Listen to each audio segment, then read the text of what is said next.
covered by soil. Just because you can see these, don't ignore the stuff that's covered by soil. Look at these beautiful flower kind of shapes. They were making pretty flowers, yay. And all connected by these channels. Look at it. This is one of the areas that we scanned with GPR, so I'm really keen to see what comes out of that. And then some of them still got very high walls, very impressive.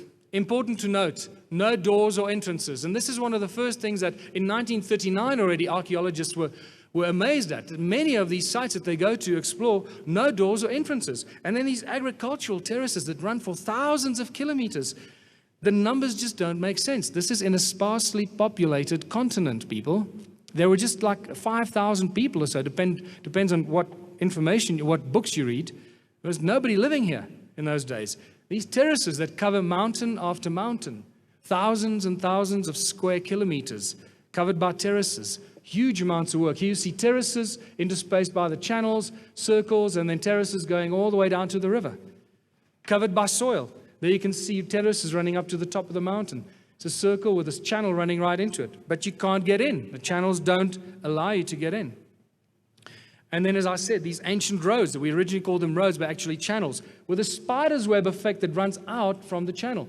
Look at these roads coming in to all of these channels. It seems like originally all of these stone circles in these huge clustered communities were all connected by the channels, or these roads, I now call them channels, and the terraces, all interconnected. Nothing was standing apart.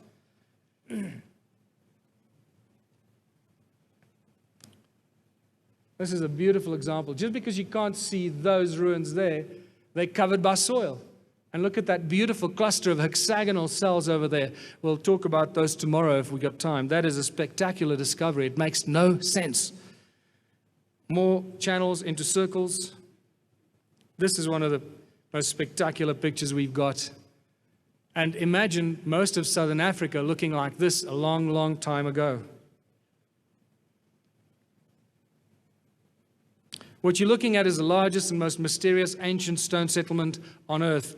Dwellings, workplaces, places of worship that span thousands of years and many, many civilizations that reused and reoccupied these structures. That's why they are so complex and so misunderstood. Ancient roads that link all them. Terraces that cover more than 450,000 square miles or square kilometers. Think about this, people. This is a sparsely populated continent. It makes no sense. What is so special about these ruins? Well, they're obviously very special cattle kraal, and these cattle were very, very special because they demanded some very special features in their kraals, like special markers to mark east, and special relationships and sacred geometry in some of these structures. Yeah. And you start realizing this is mostly Johan Heine's work. Johan has spent years and years researching this and plotting these, and it takes a long time to reach these discoveries. So if it wasn't for Johan, we would not know this. And thank God he didn't take the academics seriously when they told him to bugger off, you're wasting our time. And you start realizing these things are encoded with very ancient knowledge of sacred geometry. And you start seeing hexagons, and you realize that this stuff is far more encoded and complex than we ever imagined. Aligned with all kinds of sunrises, solstices, equinoxes in both directions. Look at that. And to do this, you've got to go up there in all these days and mark the sun. And Johan was very diligent in doing this. Thank goodness for that. These are no accidental structures, very carefully put in place for very specific reasons.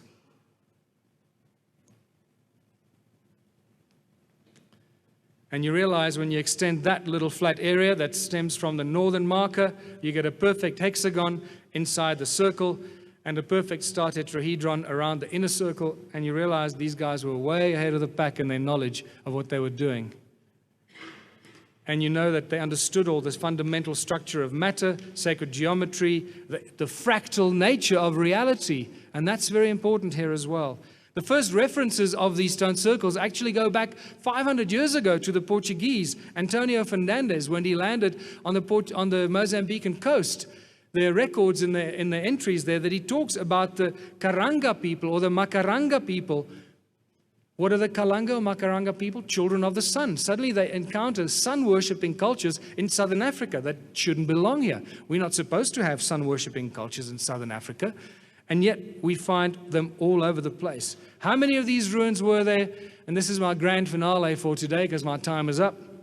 Well, in 1891, the brilliant Theodore Bent, from horseback, doing exploration in South Africa and in Zimbabwe. This is the inside of Great Zimbabwe. He was the first guy to truly excavate Great Zimbabwe. He talks about an ancient civilization and at least between 1.5 and 2 meters of sediment pointing to a gold mining civilization. We'll come back to that tomorrow. He estimated from horseback in 1891 already that there were about 4,000 of these circles. That was brave of him. By 1974, Roger Summers estimated about 20,000 of these. He made a beautiful diagram in one of his books. And at that stage, when I discovered Roger Summers' work, I went, 20,000 in a sparsely populated continent. These guys were busy, man. Each one of them built himself like 4 or 5 cool ruins, you know. So they truly, really had some special abilities to cart the stones from the rivers up to the tops of the mountains. And then I got involved in 2007 after I met Johan Heine. And within the first year or so, after walking up and down a couple of these mountains, I reached the conclusion there were at least 100,000 of these. I phoned up the ex-head of archaeology, Revel Mason, at Wits University. I got hold of him on the phone miraculously. And I said, Revel, how many of these stone circles do you think there are? And off the bat, just like that, he said, oh, at least 100,000. And I couldn't believe it. I said, that's amazing, Revel, because that's more or less what I think, about 100,000. And he said, yeah. And I said, but you know what? This poses a huge problem. And he said, what? I said, well, if we get 100,000 of these, and we ascribe even 10 people to each one, we got a huge population problem. We got about 1 million people living in ancient times in southern Africa. And there was a little silence, and he said, well, then they can't be 100,000. That was it. You see? Whoosh, back into dogma.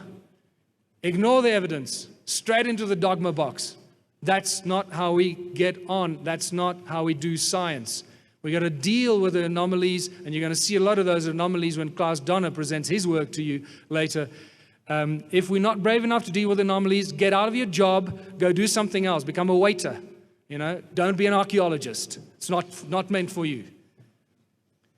So I started counting because I was busy finishing Temples of the African Gods, and I didn't want to suck this information out of my thumb like everybody else seems to have done before me.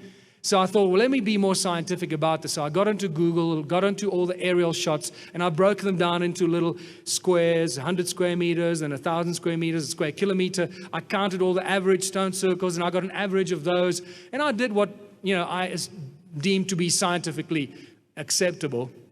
And then I looked at the areas in South Africa and Zimbabwe and Botswana.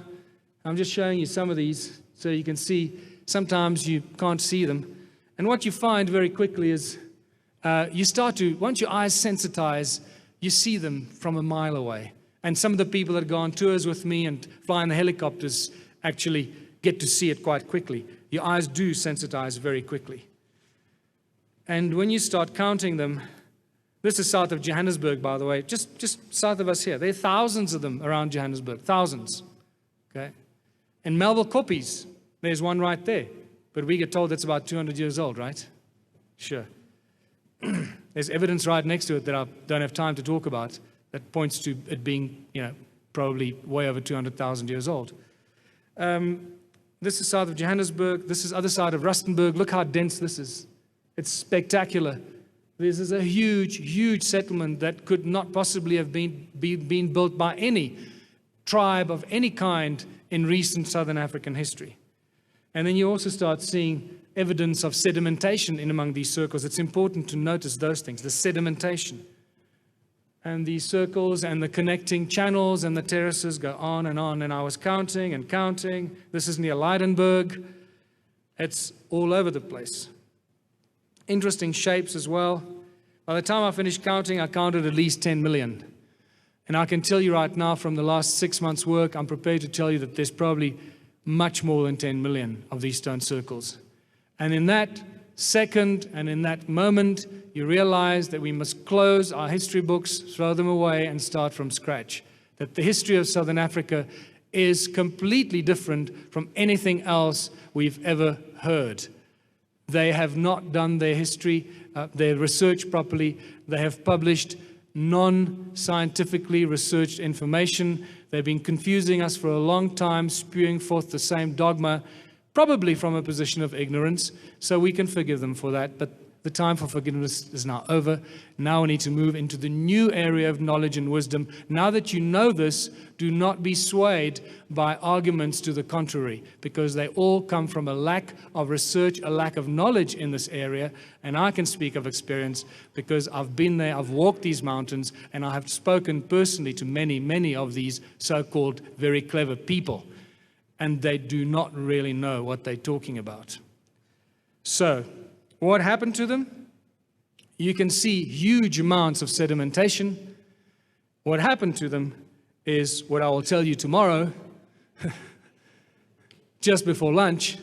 So hopefully this gives you something to think about. Tomorrow is a real roller coaster ride, and I'll show you some beautiful implements, tools, and artifacts that cannot be disputed, are extremely, extremely old, and probably some of the most important artifacts in all of human history, right here in Southern Africa, not in Egypt, not in Peru, not in China or anywhere else, right on our doorstep.